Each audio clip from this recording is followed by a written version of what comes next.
Yes, sir. Cool. Welcome back, everybody, to another amazing episode of Elfuzzzo's Hot Sauce and Comic Book Reviews. No comic today, but I am joined by a super special guest, Mr. Julio, to me, and as most of you know him, Mr. Cease29 on IG. How are you today, sir? I'm doing good, man. I'm glad to be here. Yeah, Glad for you. I'm fucking super excited to finally get you on here because I know your heat level is very close to mine. If not, yours might be more. According to that fucking Death Nut challenge, yours is definitely higher than mine for sure. Holy that was a good challenge, though. I loved it. I wouldn't mind doing it.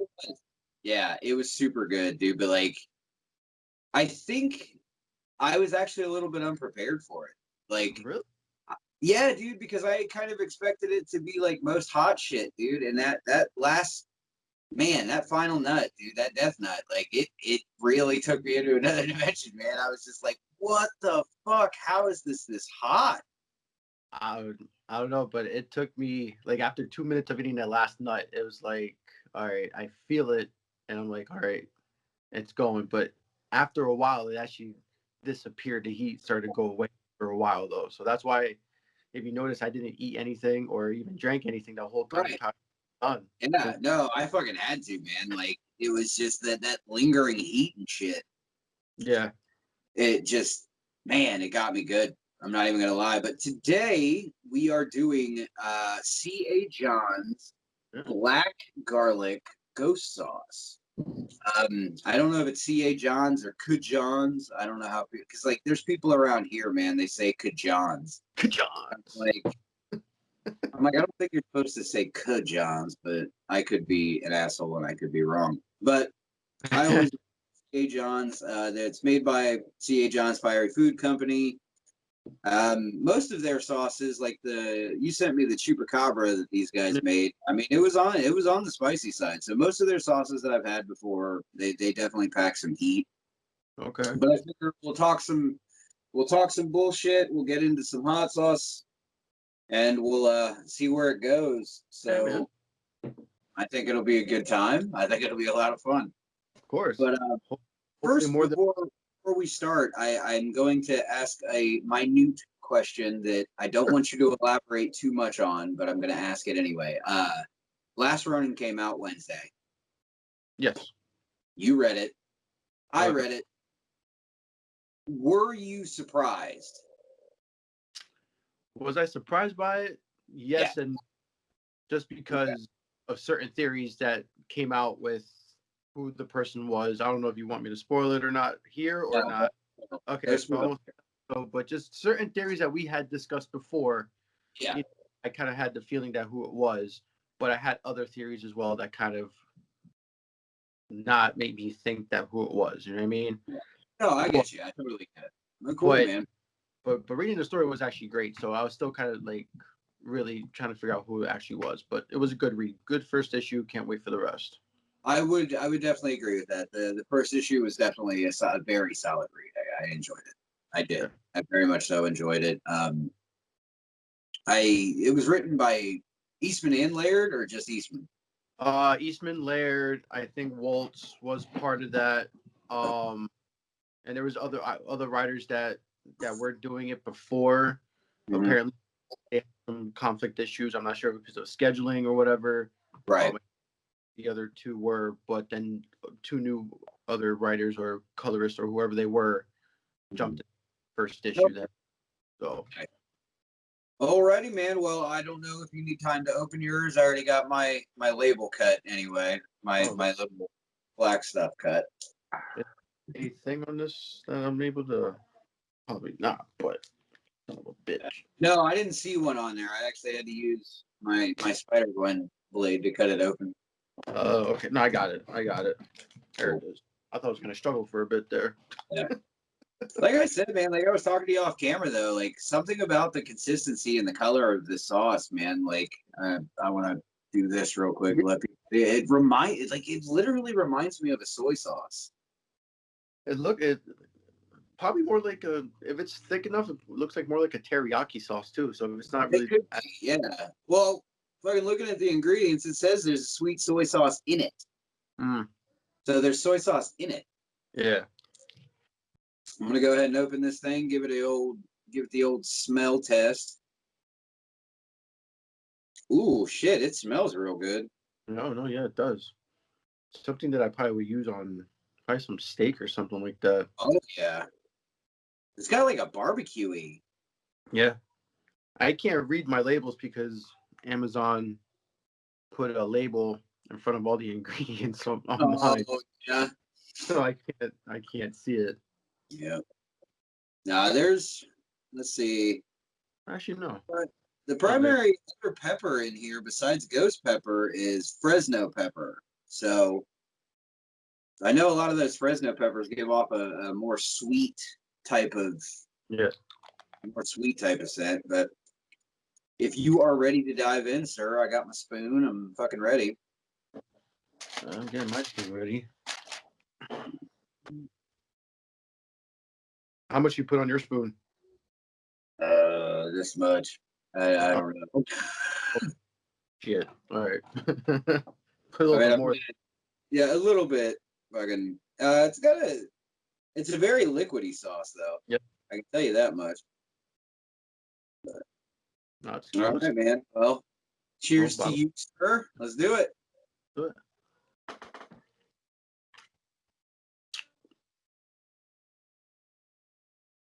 It's really sweet at first. Yeah, it reminds me of a little bit of barbecue sauce, like you said before. Mm-hmm. That taste to it. Some good heat. Really good. It's got a solid heat to it too. Like I was actually, it's got a little bit more heat than I expected. Really? But I really like it. I think it's good. Really, but really I'm good. gonna ask questions real quick, man. I'm gonna ask you some questions about some of your interests. Sure. And I'm gonna need great, honest answers from you. Question I got for you, man, is are you a Star Wars fan? Am I a Star Wars fan? Yes, I am. Like a big Star Wars fan? I'm not defined huge. Like I collect some of the comics. Right. I have collected them, but I haven't read them yet. But I have, like, I love the movies. I love the animated series that came out and all that stuff. But me, I could watch them all day, every day. Really? Yes, I don't know why I didn't know you were such a big Star Wars fan, man. Yeah. Oh, the wife would tell you. When we talk about the movies, are we talking OG? Or are we talking the new ones too? Everything. Really? So you liked the episode 1, 2, and 3 as well? Them, honestly. That's awesome. Like I said, I had no idea. Like when I was telling the wife that you were going to be on, she was like, "Well, what are his?" Like, well, I know he's super into Turtles. Obviously, I know he's super into Gambit. Mm-hmm. And I guess she did like a deep dive on your Facebook page or something. And she was like, "He's into Star Wars." I was like, "He's into Star Wars?" And she was like, "Yeah, he really likes Star Wars." I was like, "Get the fuck out of here!" I was like, "Oh, let's ask him some Star Wars shit then." No, what was your favorite movie? What was that? What was your favorite Star Wars movie? Favorite Star Wars movie? Yeah. Out of all 6 or between? Yeah. Okay, out of all of them. All 9. Yeah. I think my favorite one would be Empire Strikes Back, I believe. Empire. Yeah. Empire was a movie though. It was a good movie. Like everything about it was like, it's like choosing your favorite child, to me at least. Yeah, no, absolutely. Like I can totally see that. But I enjoy Empire Strikes Back, but everything else with all them Star Wars movies, I enjoyed them all. I even dragged her at the midnight shows when I even dragged her out. She was like, "Why are you dragging me out to this piece? I love it. Deal with it." Exactly. Yeah. You know what I mean? No, absolutely. Well, like I didn't know. Were you one of those people that were super pissed about how they handled the last few newer ones? Like, because I know a lot of people got really up in arms with the way they reused Luke and stuff like that. Not really.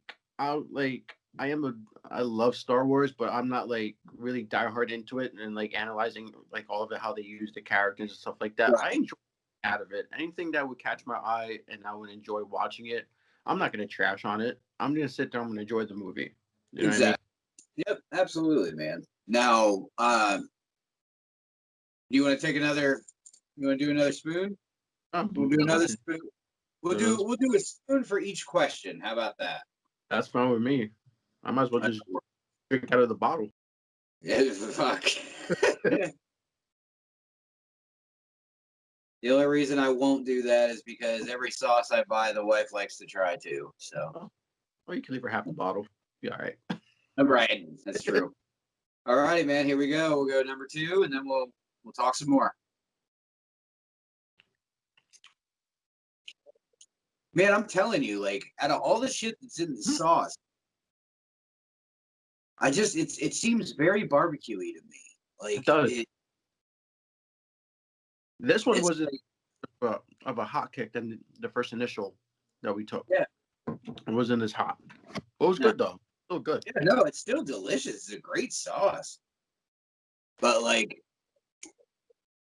I get the primarily. It literally tastes like a barbecue sauce. I don't know. Like it literally just tastes like a barbecue sauce.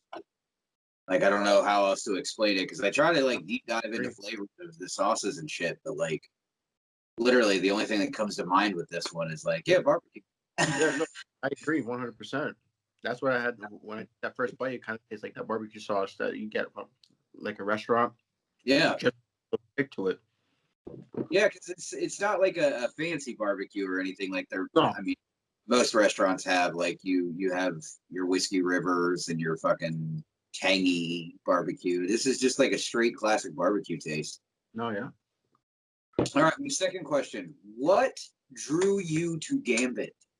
Like, I know we give shit all the time for like being a big Gambit fan and stuff, but like I've always been curious as to like what was the main thing that like sucked you in and drew you 100% to Gambit.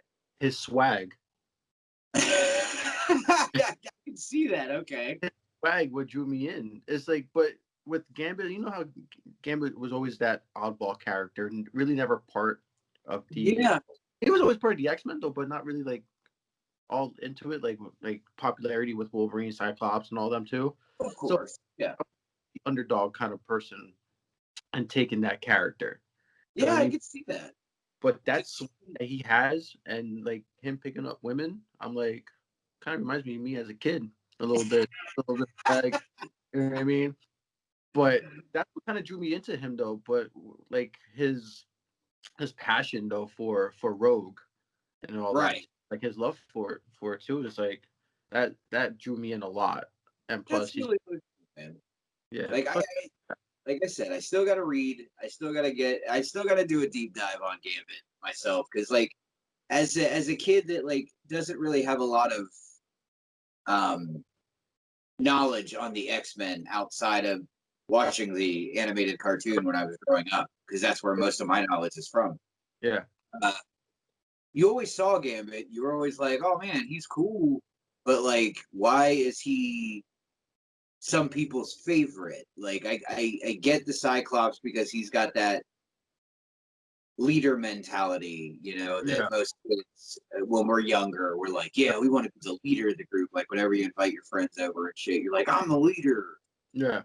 So you got that from Cyclops, and then you got the Wolverine, who's like the Batman of the group, where it's like, oh, fuck everybody, but I'm still going to help out.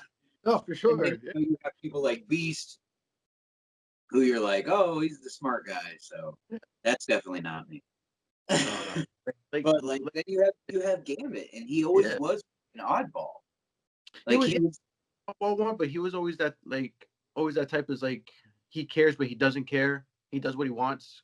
Right. So he has no connect to anybody. He just does what he wants whenever he wants.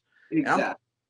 Too. Like if I want to do something, I'm going to do it because I want to do it, not because somebody is telling me how to do it. Exactly. No, absolutely, 100%.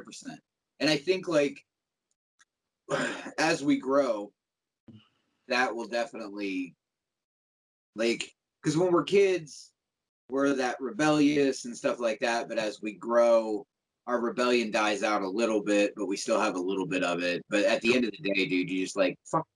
Don't tell me what to fucking do. Like I got this shit. All right, I know what I'm doing. I got this shit. Yep, and that's what kind of drew me into Gambit as a kid though too, because he was always that person. I was kind of like that kid as well. Right. It's besides just I have to listen to my parents because those are my parents. You know what I mean? Well, But Gambit, like with friends and all that stuff, like don't tell me what to do. You're not the leader. Fuck you, and I'm gonna do what I exactly. want. Well, and he legally beat the shit out of you. So. Yeah, that. So you messed it in. All right, let's do one more, and then I got one more question for you, and we'll get out of here, dude. But yeah, man. So my last question obviously is going to be a Turtles question. So. Of course. Well, I got a couple of Turtles questions. Oh, bring it on. I'll try to answer them the best I could. Oh, absolutely. All right, don't want to spill this shit. That's one thing I've learned about hot sauce over the years. Hot sauce can smell for a long, long time. Cheers, my friend. Here's Number 3. Yeah, that third bite, man, there ain't no heat on that Nope. Just as that first initial one. one. Exactly. That first initial hit will fucking it got you, and then the second nothing, and the third nothing. Yeah. Who would you consider to be the Turtles' ultimate villain outside of Shredder? Outside of Shredder. Outside of Shredder, obviously. Wow.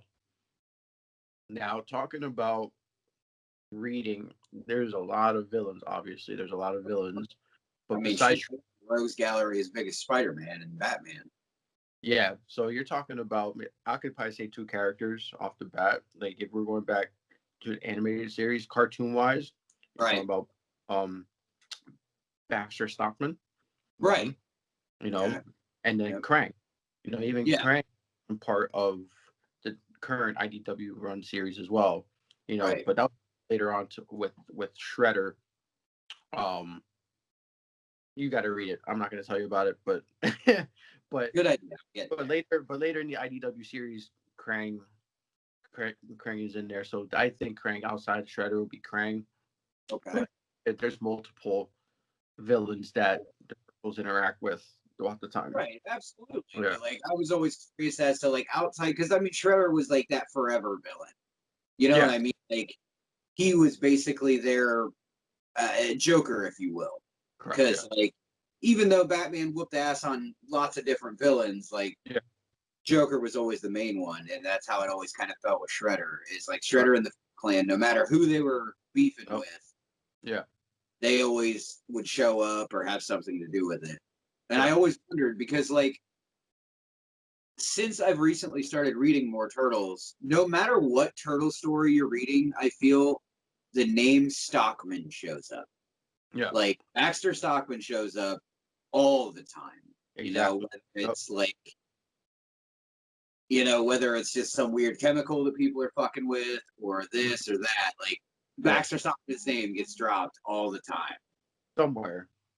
Somewhere in along the line, his name's always gets dropped, even if he's not a villain at that point. Maybe he's just a worker in his lab. So his name's always getting dropped somewhere. That's true. And I mean, a lot of times I feel like Stockman tends to work for people a lot. Yeah. Like they tend to pay his ass a lot of money to come up with shit. So minimum wage, and you got to build us 300 robots and what were those things called? The what were they called? Mausers. Yeah, the Mausers. That's what they were. The little.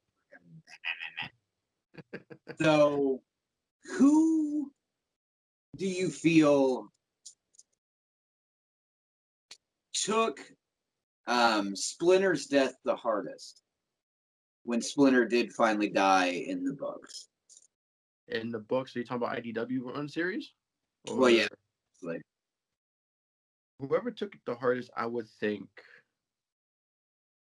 Man, that's a tough one because they all took it hard. I know they all took it hard, but I was just curious who you felt it hit home with the most. Like, do you feel that, like, because Leo was the leader, he might have taken it to heart a little more? Do you feel like it could have been somebody like Mikey, who is always perceived as the Joker, but maybe underneath it all, he kind of fucking was like, ugh. I think it's between Wrath and Mikey. Them Really? two. Yes, because even though Raph was that hothead, you know what I mean? Right. Splinter always brought him down and all that Yeah. stuff. You know what I mean? So he was always more there with Raph, calming him down and everything else. Mikey, I think Mikey also would have been another one that Right. would have started as well. But I Yeah. think Raph, honestly, now that I think about it, I think it would be Raph. Raph would I have have to been, think artist. I Yeah. think, the hardest. Yeah. I could see that though, because like Splinter was kind of his centerpiece. Yes. Because when he did get pissed, I mean, the brothers tried what they could, but the only person that could like hit him right away and stab him out was Splinter. So Exactly. Yeah. absolutely. And the last Turtles question I'm going to ask you is your personal opinion best Turtles story ever. Movies, comics, or It doesn't matter. in general. Whatever whole story, it could be a movie because obviously that's one whole fucking hour and a half Yeah. story. Yeah. What one tale do you think was above all told for the Turtles? The only tale that was always been told from the original movie, from Yeah, there, that's always been followed with any comic run as well. You know, even with the original Eastman and Laird run, same thing with the IDW run. It's always been that tale with from the lab with with the ooze and all that stuff. That exactly. that would be the one because that's the only story that kicks it off everything, and that's what catches your eye. You know what I mean? Yeah. Now, I haven't read the original Eastman and Laird run. I believe I have that run in my Comixology cart Yep. to check out. But was April O'Neil involved in the original Eastman Laird run as being that close to them when they were in the lab? Because I know some of the cartoons and some of the books, like she works in the lab that they are created in. Yes. So I didn't know if Eastman and Laird run, she was just kind of a reporter and she didn't run into him until they were older, like the first film, or Can't remember. It's been a while since I read that first volume. right. But April's always been a part some way somehow. Well, of course, yeah. Even if it's she working in the lab, even when Michael Bay did his movie, how Megan Fox portrayed April O'Neil Yeah. in that, you know what I mean? Mm-hmm. But as a reporter, yeah, I think April's always been around, regardless, one way or another. Well, sounds good, man. And thank you so much for joining me. We're gonna go ahead and get out of here. I know you got to go to work here soon and stuff like that. So, The uh, invite. Hopefully, we do this again, man. It's awesome. yeah, absolutely, dude, for sure, man. We'll have to find some new sauces. I gotta get some. I gotta get a couple of people lined up and everything like that, and then we're gonna bang it out. Yeah, But as always, dude, I thank you so much. I hope everybody enjoys this. I hope everybody has a great day, and we will see you guys next time. Boo!